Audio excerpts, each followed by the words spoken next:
8वीं है, तुलसी जन्मोत्सव मनाया जा रहा है।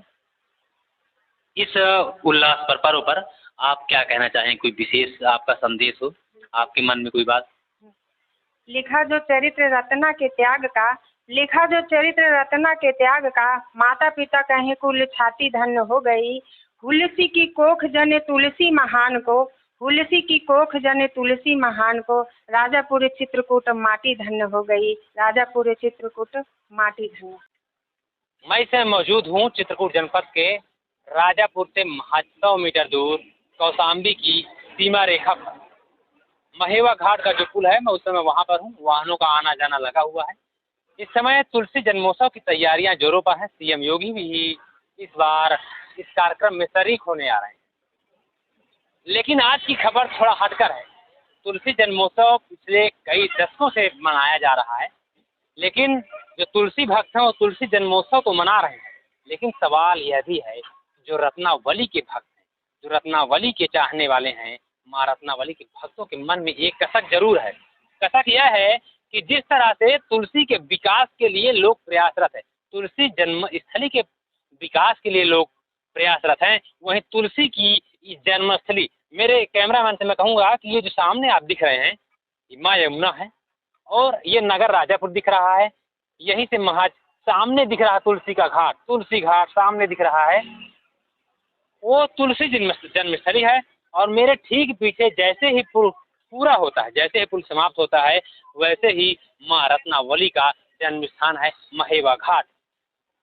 सवाल यह है कि जिस तरह अभी तक तुलसी की उपेक्षा की गई, माँ रत्नावली के स्थान की उपेक्षा क्यों की जा रही है? सवाल यह है कि क्या पुरुष प्रधान होने के कारण माँ रत्नावली की उपेक्षा की जा रही है, या फिर राम, जब तुलसी राम के हो गए तो पूरा देश उन्हें जान लिया, पूरा विश्व उनको जान लिया, पूरा विश्व उन्हें महाकवि कहने लगा। सवाल यह भी है कि जैसे राम को माना गया वैसे सीता को नहीं माना गया। राम के बिना, या कहा जाए कि सीता के बिना राम भी अधूरे हैं, ठीक उसी तरह रत्नावली के बिना तुलसी भी अधूरे है। जब तुलसी राम के हो गए तो पूरा जग उन्हें जान लिया, तो क्या रत्नावली भगवान राम की नहीं हो पाई इसलिए उनकी उपेक्षा की जा रही है, या फिर इस समाज में पुरुष प्रधानता होने के कारण उनको भुलाया जा रहा है या उनकी उपेक्षा की जा रही है? मैं पुल पर हूँ, माँ यमुना अपने रौद्र रूप पर हैं। आप देख रहे हैं कि किस तरह से माँ यमुना अपने रौद्र रूप में दिखाई दे रही हैं। ये जो विशाल आपको जल भंडार दिख रहा है, यह माँ यमुना है। जैसे ही यमुना पार होते हैं वैसे ही माँ रत्नावली का जन्म स्थान मिल जाता है। तो आइए आपको ले चलते हैं माँ रत्नावली के स्थान पर। अब हम पहुंच चुके हैं महेवा घाट, यानी कि कौशाम्बी जनपद का एक छोटा सा गांव है जहां माँ रत्नावली का जन्म हुआ था। मेरे पीछे एक बोर्ड लगा हुआ है जो प्रशासन द्वारा लगवाया गया है। आप देख रहे हैं श्री रत्नावली जन्म कुटीर महेवा कौशाम्बी। आप सभी लोग आप सभी श्रद्धा अनुसार सहयोग प्रदान करने की कृपा करें। लेकिन माँ रत्नावली को विकास के नाम पर क्या मिला? यह जब बोर्ड भी लगा था उसको भी उखाड़ के किनारे कर दिया गया है। विकास के नाम पर यह लगा बोर्ड सड़क के किनारे रख दिया गया है। ऐसे में ये बोर्ड दर्शा रहा है कि जो रत्नावली के साथ छलावा किया गया है, या कहा जाए कि रत्नावली की जो जिस तरह से उपेक्षा की गई है, ये बोर्ड उस उपेक्षा का प्रमाण है। मेरे ठीक सामने आप देख रहे हैं यह रत्नावली जन्म कुटीर मंदिर है, जिसे बाबा रामदास ने बनवाया था। बाबा रामदास महाराज वृंदावन से आकर यहाँ करीब 12 वर्षों से लगातार तुलसी जन्मोत्सव मना रहे हैं। ऐसे में जहाँ के कुछ श्रद्धालु थे, उन्होंने जब इसकी जानकारी दी तो उन्होंने इस मंदिर की उस मंदिर के आधार की शिला रखी। मेरे साथ कुछ श्रद्धालु हैं, तो आइए जानते हैं श्रद्धालु कहाँ से आए, कहाँ से आई हुई यहाँ? अहमदाबाद से। अहमदाबाद से। क्या नाम है आपका? मंगलाबेन। जानकारी किसने दिया आपको कि यहाँ पर जो रत्नावली का मंदिर है? हम कथा वाला ने। अच्छा, आप कथा वालों? हाँ, मोरारी बापू के कथा में आए हैं ना। हाँ हाँ, उस शो में, तो उसने जानकारी दी। ये मोरारी बापू के कथा श्रोता हैं जो अहमदाबाद से यहाँ कथा सुनने आए। इन श्रद्धालुओं को जब पता लगा कि यहाँ माँ रत्नावली का मंदिर है, ये उनका स्थान है, तो यहाँ इनसे रोका गया और ये रुके नहीं, चले आए यहाँ पे दर्शन करने। माता जी पहली बार आ रहे हैं कि इसके पहले भी आए? दूसरी बार। आप कहाँ से आई हैं? अहमदाबाद से। अच्छा, आप सभी लोग अहमदाबाद मैं से? सोमनाथ से। अच्छा, आप सोमनाथ से हैं? सोमनाथ से पहली बार आई थी मैं। पहली बार आए हैं? बस। अच्छा, आप मोरबी? हाँ, मोरबी। सभी लोग गुजरात के हैं? गुजरात का, गुजरात का। और बाबू के शिष्य हैं सब लोग? हाँ, बापू है, शिष्य। मुरारी बाबू के सभी शिष्य हैं। आपने देखा कि माँ रत्नावली जो तुलसी बाबा की पत्नी थी, बाबा तुलसी का धीरे धीरे विकास हो रहा है, लेकिन रत्नावली को विकास के नाम पे क्या मिला? कुछ नहीं, कुछ नहीं मिला। दर्द होता है दिल में, कुछ कसक है? लगे लगे। ऐसा इतना पत्नी के पीछे होता है तो होता है, विकास तो होना चाहिए ना। तो मैं पहुंच चुका हूं उस जगह पर जहां माँ रत्नावली का जन्म स्थान है। दावा किया जा रहा है कि यही वो स्थान है जहां माँ रत्नावली का जन्म हुआ है। मेरे साथ इस मंदिर के पुजारी हैं। मैं कैमरामैन से कहूँगा जरा सामने आकर के तस्वीरों में दिखाएं कि माँ रत्नावली की जो तस्वीर है, ये सामने मंदिर है और ये माँ रत्नावली की तस्वीर है। और बगल में कौन है? हाँ, माँ पार्वती। आपने सुना कि माँ रत्नावली के मंदिर में उनके माता पिता और उनकी तीनों की तस्वीर है। यहाँ पर पुजारी है। क्या नाम है आपका? हमारा प्रहलाद पाठक नाम। प्रहलाद पाठक हैं जो माँ रत्नावली मंदिर के पुजारी हैं। तो क्या आप माँ रत्नावली के ही वंश से हैं या? नहीं, हम उनके वंश से नहीं हैं। हम तो महुआ डिस्ट्रिक्ट के रहने वाले हैं। महाराज जी, ये महाराज जी रामदास जी महाराज जी सेवा के लिए बोले आप पाठक हो, आप इनकी सेवा करो तो बहुत अच्छा रहे। तो हम उनकी सेवा में 15 वर्ष से हैं महाराज जी की। अच्छा, महाराज जी के रामदास जी के कहने से आप यहाँ पे जो है सेवा कर रहे हैं। अच्छा, महाराज जी 15 वर्षों से हैं। क्या लग रहा है यहाँ पे विकास की जो बात आती है तो ऐसा है कितना यहाँ पर काम किया गया रत्नावली की नगरी में? यहाँ महाराज जी ने एक गौशाला भी बनवाई और ये मंदिर भी बनवाया रामदास जी ने।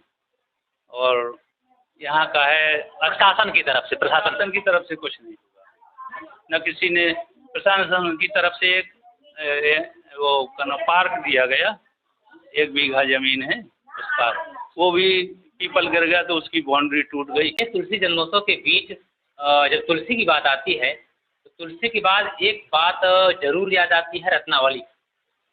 तुलसी के भक्त तुलसी जन्मोत्सव मना रहे हैं, लेकिन सवाल यह है कि जो रत्नावली के भक्त हैं उनके मन में क्या इस समय जो दर्द है वह उमड़ रहा है। आइए जानकारी लेना चाहेंगे। मेरे साथ हैं राजापुर की सरिता पांडे जी। सरिता पांडे एक लेखिका हैं और कविताएं लिखती हैं। उन्होंने रत्नावली पर एक किताब भी लिखी है, इसलिए हमने रत्नावली के बारे में जानने के लिए उनसे उचित समझा। बुंदेल भास्कर में आपका सही स्वागत है। बहुत बहुत धन्यवाद प्रकाश जी। जैसा कि तुलसी जन्मोत्सव मनाया जा रहा है, तुलसी भक्त तुलसी जन्मोत्सव को बड़े धूमधाम से मना रहे हैं। आज सूबे के मुखिया योगी आदित्यनाथ भी यहाँ पर आए। ऐसे में कहीं ना कहीं जो रत्नावली का नाम है वह उपेक्षित दिख रहा है। जैसे कि सीता के बिना राम अधूरे थे। सीता जन्मस्थली पर ज़्यादातर चर्चा कहीं नहीं हो रही प्रदेश में, लेकिन राम की चर्चा ज़्यादा हो रही। इसी तरह तुलसी की चर्चा हर जगह हो रही है। अब धीरे धीरे तुलसी की चर्चा हर जगह हो रही है, लेकिन रत्नावली की चर्चा नहीं हो रही। आपके मन में क्या भाव आता है जब ऐसा नहीं होता तो?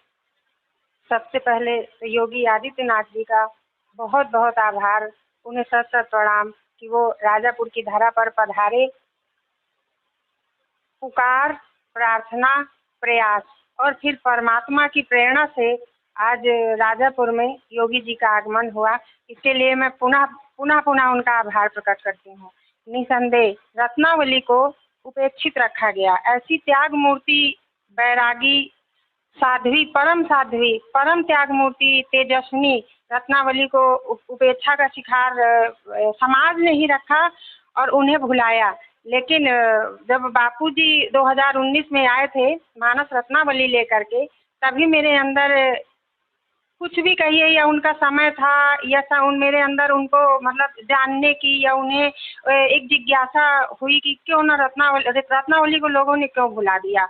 और मुझे भी इस बात की शिकायत है कि आज उस भक्ति काल में जब गोस्वामी जी का जन्म हुआ और गोस्वामी जी ने रामचरितमानस लिखी, उस स्वर्णिम युग में कई एक देवियां हुई, जैसे मीराबाई हुई और कर्माबाई हुई, सहजोबाई हुई, और तो उनका सबका भारतीय इतिहास में नाम है, उनका भक्ति काल में मतलब भक्ति ग्रंथों में नाम है, लेकिन रत्नावली का नाम नहीं है। इसके लिए मुझे भी मलाल है कि आखिर जनमानस ने इनको क्यों भुलाया, जबकि बापूजी ही कहते हैं और अब और अन्य संत भी यही कहते हैं कि गोस्वामी जी से विद्वता में आगे थी रत्नावली, और उन्होंने उस समय उस जो मुगलों और यमनों के शासनकाल में जो हिंदुओं की और ब्राह्मणों की, हमारे धार्मिक ग्रंथों की और सनातन धर्म की जो दुर्दशा हुई, उसको उन्होंने अंदर से समझा और अपने पति को प्रेरित किया, जिसके कारण आज हम सब ये रामचरितमानस जैसा ग्रंथ पढ़ पा रहे हैं। हाँ, लोगों का कल्याण हो रहा है, जगत का कल्याण हो रहा है। जगत का आपने एक सवाल की आपने भी एक बात कही कि उन्होंने रत्नावली ने तुलसीदास को प्रेरणा दिया। एक सवाल ये भी आता है, लोगों में चर्चा होती है, किंवदंतियां हैं लोगों के बीच। किंवदंती यह है कि लोग कहते हैं कि जब तुलसीदास यहाँ से यमुना माता को तैर कर जो है उस पार गए, महेवा घाट पहुँचे, तो उन्होंने कहा कि रत्नावली ने उनको डांटा, फटकारा। तो आखिर यह कैसे सिद्ध हो सकता है कि रत्नावली ने उनको फटकारा? क्या उन दोनों की जो बीच संवाद हुआ इसमें कोई तीसरा भी था, या उसको जो प्रमाण है कैसे देखा जाए कि हाँ ये बातें सत्य हैं, या किंवदंतियों में कुछ तर्क है? क्या आपके पास बात? देखिए, मेरा मानना है, फटकार शब्द मुझे अच्छा नहीं लगता। हाँ, वो इतनी महान नारी थी, वो इतनी विद्वान थी, उन्होंने तुलसी को फटकारा नहीं होगा। आज जब हम किसी घटना के प्रत्यक्षदर्शी होते हैं, उसमें भी 50 तरह की बातें होती हैं, हैं? जो उस टाइम जो उस समय जो दुर्दशा थी, तो जरूर उन पति पत्नी में कोई मंथन हुआ होगा, और उस मंथन को उस मंथन से आज जो एक नवनीत निकल के आया रामचरितमानस जैसा ग्रंथ, तो इसके लिए मैं इस पक्ष में नहीं हूँ कि जिससे रत्नावली जी को ये कहा जाए कि ये कहा जाए कि उन्होंने फटकारा था। सवाल एक ये आता है कि राजापुर और महेवा घाट का संबंध बहुत पुराना है। एक तरह से कहा जाए तुलसीदास जी के ससुराल है महेवा घाट, रत्नावली वहाँ से ब्याह कर यहाँ आई। जो इन दोनों के बीच संबंध है, किस नजरिए से देखें, कौशाम्बी, चित्रकूट, ये दोनों जनपद नहीं है। इन दोनों के बीच एक मानवीय, कहा जाए आत्मीय संबंध भी बसा हुआ है आज भी लोगों के बीच, जो प्रेम देखने को मिलता है। तो इसमें आप क्या कहना चाहेंगी?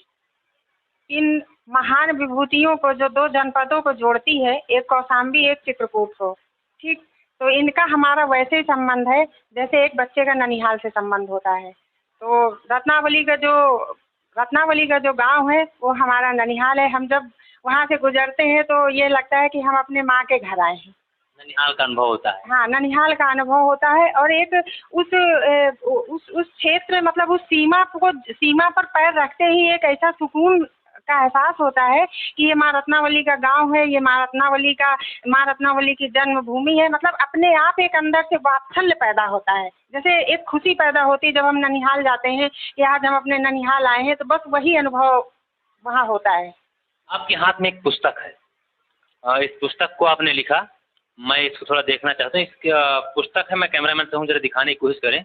आप देख रहे हैं कि रत्नावली की कवितावली, इसको सरिता पांडे ने लिखा है। इसकी आप नीचे की लाइन देखेंगे जिसमें लिखा तिल कर तेरे रुई की बाती, परहित चले दो जीवन साथी। यदि इसमें रत्नावली से संबंधित आप यदि कविताओं को पढ़ना चाहें तो इस किताब को आप ले सकते हैं। अंजुमन प्रकाशन की पुस्तक है, जो फ्लिपकार्ट और अमेजन पे उपलब्ध है।